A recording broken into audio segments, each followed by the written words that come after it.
नमस्कार दोस्तों, तो इस वीडियो में मैं आप लोग का स्वागत करता हूं। इस वीडियो में देखिए आप लोगों के सामने कुछ वर्ड्स हैं जैसे thankful, grateful, allege, pretend, claim, sad, seem, sorry, glad, believed, hope. ठीक है, उसके बाद टू हैव का यूज करते हैं और वर्ब की थर्ड फॉर्म के साथ। इसका सेंस क्या आता है ये सभी कुछ आप लोग इस वीडियो में जानेंगे। और देखिए यही सेम वर्ड्स नीचे भी दिए गए हैं, लेकिन इनके साथ हम टू हैव बीन का यूज करते हैं वर्ब की थर्ड फॉर्म के साथ। तो ऐसा क्यों होता है? तो देखिए डेली यूज सेंटेंसेस में हम टू हैव या टू हैव बीन का यूज क्यों करते हैं, आप लोगों को सभी कुछ पता चलने वाला है। तो इस वीडियो को शुरू कर देते हैं। आप लोग देख रहे हैं डेली इंग्लिश फॉर ऑल। अब देखिए आपसे झगड़ा करने का उसे दुख है। अगर हम इसे बनाना चाहे तो दो प्रकार से आप देख सकते हैं sentences. He is sorry to have quarrel with you, और सेकंड है he is sorry to quarrel with you. तो ये सेंटेंस बिल्कुल ही इनकरेक्ट है, मतलब ये सेंटेंस गलत है। अब गलत क्यों है इसके पीछे आप लोगों को थोड़ा सा लॉजिक समझना पड़ेगा। पहले ये वाला सेंटेंस देखिए, ऐसा लगता है कि उसे परेशान किया गया है, तो हम इसे बनाते हैं इट सीम्स दैट। ऐसा लगता है कि ही हैज बीन हैरेस्ड, उसे परेशान किया गया है। तो देखिए सेकंड सेंटेंस है he seems to have been harassed. दोनों ही सेंटेंस यहां पर बिल्कुल करेक्ट है।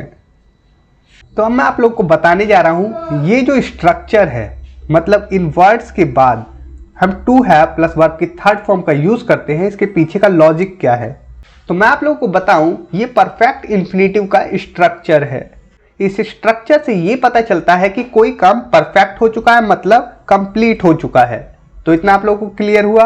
और इसके साथ कुछ फिक्स वर्ड्स आते हैं, जैसे ये वर्ड्स है, यही वो फिक्स वर्ड्स हैं जिनके साथ हम परफेक्ट इंफिनिटिव का यूज करते हैं। तो इतना क्लियर हुआ आप लोगों को। और ये परफेक्ट इंफिनिटिव का पैसिव है जिसमें to have been plus verb की थर्ड फॉर्म आती है। अब मैं आप लोगों को एग्जाम्पल के माध्यम से समझाता हूं कि किस प्रकार से इनका यूज करेंगे आप डेली लाइफ में। वो दिखावा कर रहा है कि उसने नया लैपटॉप खरीदा है। He is pretending that he has bought a new laptop. ठीक है, वो दिखावा कर रहा है। दिखावा करने के लिए हम प्रिटेंड यूज कर रहे हैं, क्योंकि प्रेजेंट कॉन्टिन्यूअस का सेंटेंस है, इसलिए हमने आईएनजी फॉर्म के साथ प्रिटेंड को रखा है। ही इज प्रिटेंडिंग मतलब वो दिखावा कर रहा है दैट कि ही has bought a new laptop, कि उसने नया लैपटॉप खरीदा है। अब हम इसी सेंटेंस को इस प्रकार से बोल सकते हैं, he is pretending to have bought a new laptop. तो ये परफेक्ट इंफिनिटिव का हम यूज कर रहे हैं, जो हम दो क्लॉज को जोड़ रहे हैं। पहली क्लॉज ही इज प्रिटेंडिंग, वो दिखावा कर रहा है। सेकंड क्लॉज है ही has bought a new laptop, उसने एक नया लैपटॉप खरीदा है। तो मतलब काम हो चुका है, उसके लिए हम परफेक्ट इंफिनिटिव का यूज करते हैं। तो ये किस प्रकार से हम यूज करेंगे? ही इज प्रिटेंडिंग हमने ऐसे का ऐसे ही रख दिया, जो पहली क्लॉज है वैसे ही रख दी। उसके बाद हमने टू हैव का यूज किया। उसके बाद देखिए सब्जेक्ट यहां पर है, सब्जेक्ट यहां पर है, हमने इस सब्जेक्ट और इस हेल्पिंग वर्ब को रिमूव कर दिया और यहां से यहां तक हमने लिख दिया। अब देखिए वो आमतौर पर दिखावा करता है कि उसने अपना काम कर लिया है। अब आसानी से आप लोग समझ चुके हैं। देखिए he usually pretends that he has done his work. ठीक है, वो दिखावा करता है कि उसने अपना काम कर लिया है। तो यहाँ वाली क्लॉज हम सीधा ही रख देंगे, ही यूजुअली प्रिटेंड्स। उसके बाद क्या लगाएंगे? डैट को भी हटा देंगे, सब्जेक्ट को भी हटा देंगे, हेल्पिंग वर्ब को भी हटा देंगे। इसकी जगह लिखेंगे टू हैव। उसके बाद जो वर्ब है वहां से हम सेंटेंस लिख देंगे। ठीक है, टू हैव हमने लिखा इन तीनों को हटाकर। देखिए वो दिखावा कर रहा है कि उसकी प्रशंसा की गई है। He is pretending that he has been praised, ये पैसिव है। अब इस पैसिव का जब हम परफेक्ट इंफिनिटिव में पैसिव बनाएंगे तो टू हैव बीन का यूज करते हैं। तो आप लोगों को पता चला किस प्रकार से हम टू हैव बीन का यूज करते हैं। ठीक है, अब देखिए क्या करना है आप लोगों को इस प्रकार से बनाने के लिए। He has pretending to have been praised, ये भी पैसिव है। तो इस सेंटेंस का भी यही मतलब है। ठीक है, इस वाली क्लॉज को हम छोटा करके लिख देते हैं, ऐसा बोल सकते हैं। और मॉडर्न इंग्लिश में यही चलता है, डेली लाइफ में आप इसी प्रकार से बोले। ठीक है, तो ये वाली क्लॉज तो हम ऐसे ही रख देंगे। उसके बाद डैट को हटा देते हैं, सब्जेक्ट को हटा देते हैं और हैज को हटा देते हैं। फिर हम क्या लगाएंगे? To have. बस बन गया ये मॉडर्न इंग्लिश के हिसाब से, जो डेली लाइफ में आप लोग यूज कर सकते हैं। सेम सेंटेंस मीनिंग है। अब देखिए वो दावा कर रहा है कि उसने नया लैपटॉप खरीदा है, तो इसी प्रकार से देखिए वो दावा कर रहा है। यहाँ पर क्लेम्स क्यों आया, ही claims that he has bought a new laptop. वो दावा कर रहा है कि उसने नया लैपटॉप खरीदा है।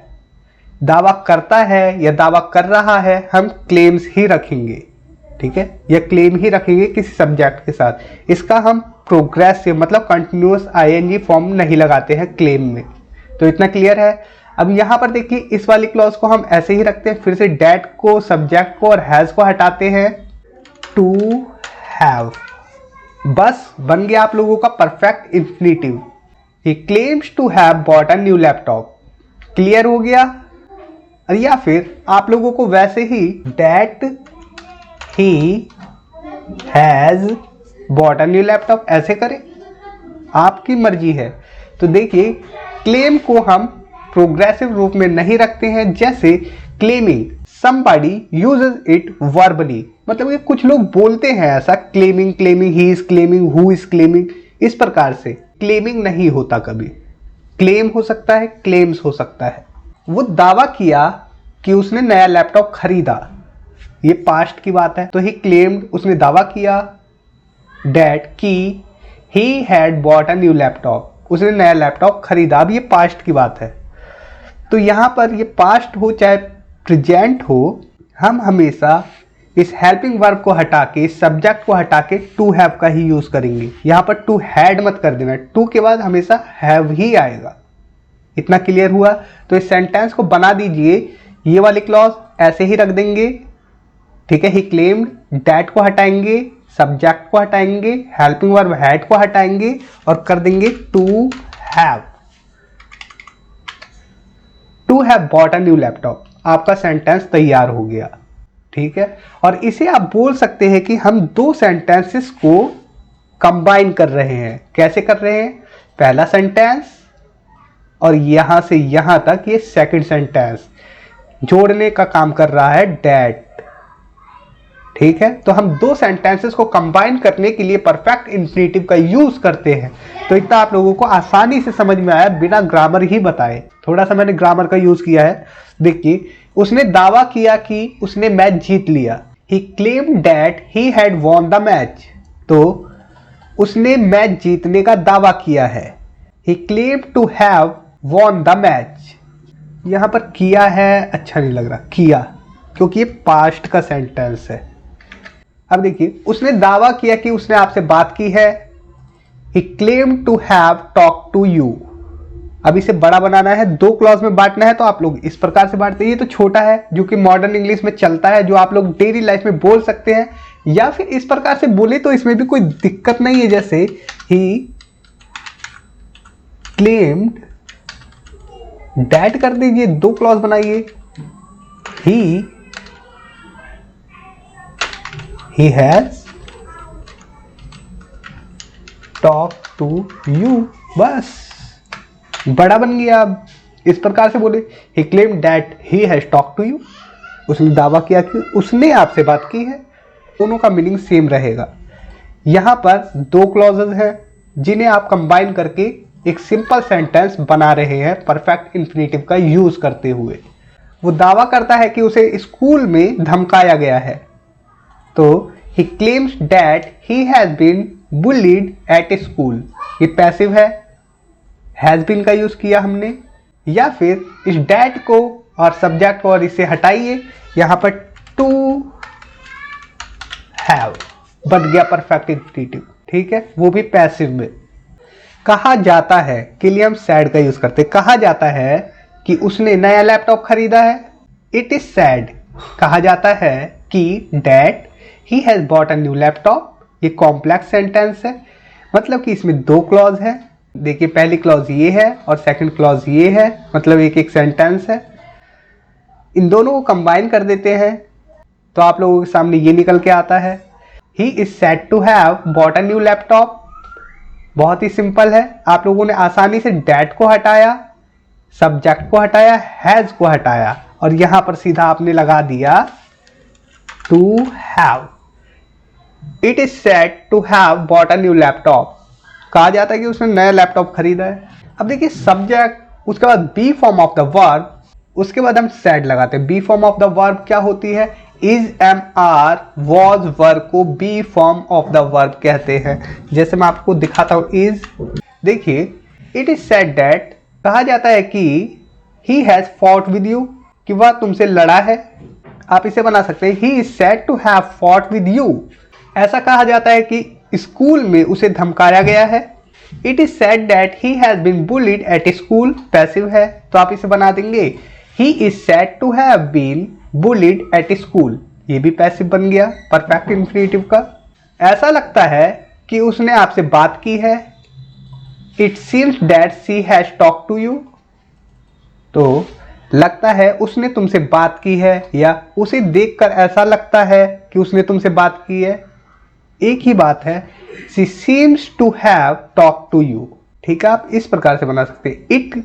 इट को हटाएं, सीधा इस सी को उठाकर सब्जेक्ट बना दे।